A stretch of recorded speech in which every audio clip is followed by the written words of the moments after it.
মসজিদে জামাতে ফজরের নামাজ পড়ার জন্য এক ব্যক্তি সকাল সকাল ঘুম থেকে উঠে অজু করে মসজিদে যাচ্ছে। মাঝপথে সে পা পিছলিয়ে পড়ে গেল। তার কাপড় নষ্ট হয়ে গেল। সে বাসায় ফিরে এসে কাপড় বদলিয়ে আবার অজু করে মসজিদের দিকে রওনা দিল। মাঝপথে সে আবার পা পিছলে পড়ে গেল। তার কাপড় ময়লা হয়ে গেল। সে আবার বাসায় গেল এবং কাপড় বদলিয়ে অজু করে মসজিদের দিকে রওনা দিল। মাঝপথে আসতে লণ্ঠন হাতে এক লোকের সাক্ষাৎ পেল। লোকটিকে সে জিজ্ঞেস করল, আপনি কে? সে উত্তরে বলল, আমি আপনাকে দুবার পড়ে যেতে দেখলাম, তাই ভাবলাম মসজিদে যাওয়ার জন্য আপনাকে প্রদীপের ব্যবস্থা করে দেই। লোকটি লণ্ঠন হাতে তাকে মসজিদ পর্যন্ত এগিয়ে দিল। তাকে উনি বললেন, চলুন নামাজ আদায় করি। লোকটিকে নামাজ পড়ার জন্য বারবার বলার পরেও লোকটি নামাজ পড়ল না। তখন তাকে জিজ্ঞেস করল, আপনি নামাজ পছন্দ করেন না? বলুন তো আপনি কে?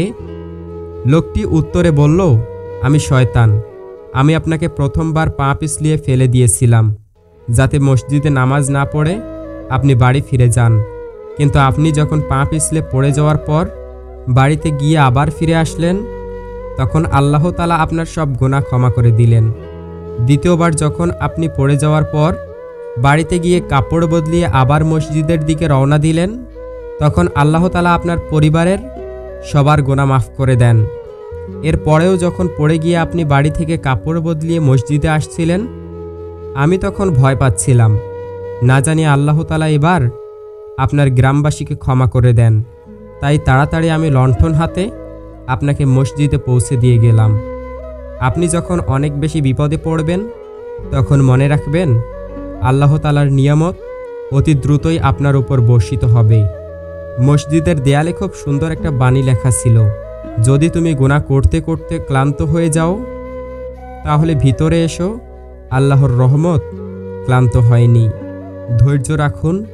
কখনো কখনো ভালো জায়গায় পৌঁছানোর জন্য খারাপ পরিস্থিতির মধ্য দিয়ে হাঁটতে হয়।